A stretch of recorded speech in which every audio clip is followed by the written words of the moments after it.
America's long-term energy strategy is fragmented and woefully inadequate for our needs coming into the 21st century.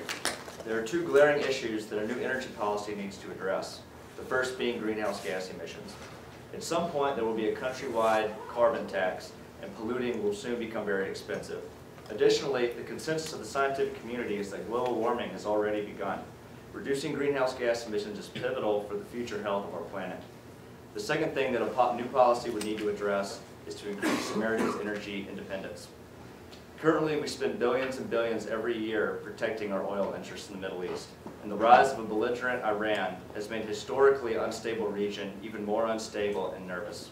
It is imperative to our national security interests that we have an energy policy that takes care of both of these issues. The single greatest way to accomplish these two goals is to turn to nuclear energy. The Economist puts it succinctly: nuclear power should be hot. It emits virtually no carbon dioxide. It requires no costly imports of oil from countries that breed terrorists. Even Greens don't hate it as much as they used to. What's not to like? Sounds great, right? Well, it is, but unfounded public perceptions of its danger and high capital costs have prevented this from becoming a reality. According to the U.S. Nuclear Regulatory Commission, there are currently 104 reactors at 65 plant sites in 31 states. This generates about 20% of the nation's electricity, more than hydropower, but slightly less than natural gas and way less than coal. According to the EPA, coal, oil, and natural gas burning for electricity makes up 40% of the United States emissions. Unfortunately, many of these nuclear plants are getting up there in age, and no new plants have been ordered since 1973. According to the Congressional Research Service, in a 2009 report prepared for Congress, high construction costs pose the most serious obstacle to nuclear energy plant expansion. Construction costs for reactors have ranged as high as $6 billion per reactor, significantly higher than construction costs for coal-fired plants. The private sector has been unwilling to put up these capital costs in the absence of loan guarantees and the tenuous status of regulatory power over the industry. More worryingly, the U.S. Energy Information Administration predicts that nuclear plant outputs will increase by 100 terawatts between now and 2030, which assumes 6 new reactors will be built and existing reactors will be upgraded to produce more electricity. However, because of rising demand, even if this happens, this will actually lower nuclear energy's share of the American power grid. It is clear that these current efforts are totally inadequate. Put simply, the government isn't doing enough. The strongest effort to date is the Energy Policy Act of 2005 under the George Bush administration. Provisions include tax credits, loan guarantees, and insurance against regulatory delays. Together with higher fossil fuel prices and the possibility of greenhouse gas controls, this has renewed interest in the industry. Unfortunately, the Act only provides $18.5 billion in loan guarantees, only enough for two to three reactors.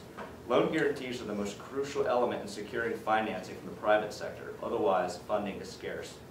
A loan guarantee is a promise by the government to cover the lender in the event that the borrower defaults on the loan. If the borrower does default on the loan that is guaranteed by the government, then the government will assume the debt burden. In the absence of loan guarantees, the private sector is not willing or capable of providing the capital necessary to undertake these expensive projects. Additionally, the operating costs for a nuclear power plant are significantly lower than those of a coal-fired plant. In summary, the upfront costs are high, but once it gets going, it's extremely cheap to maintain and can be very profitable for the operating entity. The Obama administration has been less supportive of nuclear energy than the Bush administration and seems to favor the expansion of natural gas rather than nuclear energy. In my eyes, this is merely switching from a slightly less poison to a higher one that we have today. According to an MIT study in 2003, to significantly reduce climate change, the world nuclear capacity would have to roughly triple by 2050, with the United States alone adding 200 or more reactors than we currently have. While many advocate exploring new kinds of alternative energies, and we should definitely endeavor to do that, they simply do not exist in the capacity to satisfy worldwide demand. Experts estimate that a combination of wind, hydroelectric, solar, geothermal, and biomass, all leveraged maximum capacity, could only provide 20% of the world's energy needs. Patrick Moore, one of the co-founders of Greenpeace, a high-profile environmental group, said, quote, "Nuclear energy is the only non-greenhouse gas emitting power source that can effectively replace fossil fuels and satisfy global demand." That second part is very important. We have to satisfy global demand in a way that will not hurt the planet. I would advocate a bill that appropriates roughly $1.5 trillion in loan guarantees over the next 35 years to revamp the American energy industry. It is especially important that we take action right now, as many coal-fired plants that were built in the 1950s and 1960s are currently being decommissioned, and a decision will soon have to be made as to how to replace this lost energy production. Nuclear energy, in my view, is the only practical option going forward to reduce greenhouse gas emissions and become energy independent. Now, there are some disadvantages. It is very expensive up front. We are in the wake of a Great Recession, and President Obama's heaviest criticism is his spending habit. However, spread out over 35 years, that $1.5 trillion investment comes out to roughly $43 billion in loan guarantees per year, a fairly insignificant portion of GDP. Additionally, these funds are for loan guarantees so that if a plant fails, the lender is covered.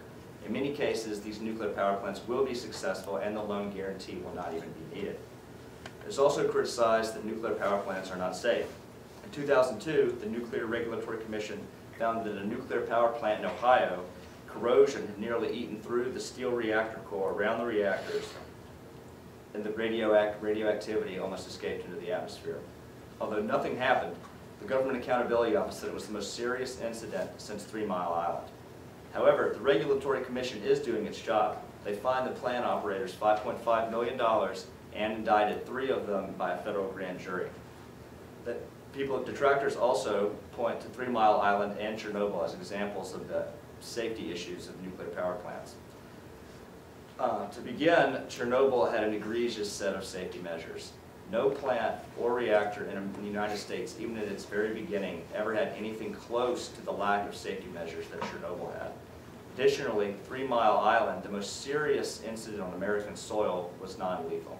According to an epidemiology study by Columbia University, there were no higher incident rates of cancer or other diseases due to radioactivity from 3 Mile Island. Additionally, now that nuclear energy has been the topic of frequent and in-depth research by some of America's best minds, the risk of accidents are far smaller. Significant events such as reactor shutdowns and problems with important safety equipment fell from an average of 0.9 per year in 1989 to 0.02 per year in 2003. New designs make it almost impossible for these types of accidents to occur. Reactors today are much safer, and although nothing is impossible, experts at the Nuclear Regulatory Agency said that barring sabotage, it is nearly impossible for an explosion or overheating core to happen because of new designs and current automatic safety measures that were not present at Chernobyl or 3 Mile Island. To conclude, barring the discovery of a miracle means of producing cheap electricity that doesn't hurt the environment, it is imperative that the U.S. turn to nuclear energy in the 21st century to solve its current fuel shortage. Coal and natural gas are finite and they hurt the environment. A carbon tax will come at some point, and U.S. businesses need the head start to begin building reactors for when that day comes. We need to lead the world in the expansion of nuclear energy and encourage other industrial giants like China, Brazil, and India to do the same. If those countries see that it is indeed possible to power a large electricity grid using primarily nuclear energy, they will know that coal and oil are not their only options. It may sound cliche, but our children and grandchildren are counting on us to make the right decision and give them a clean earth and a country that is not dependent on foreign interests to power their homes. We have the power to start right now and lead the world. If we wait, the U.S. will be playing catch-up for the rest of the 21st century.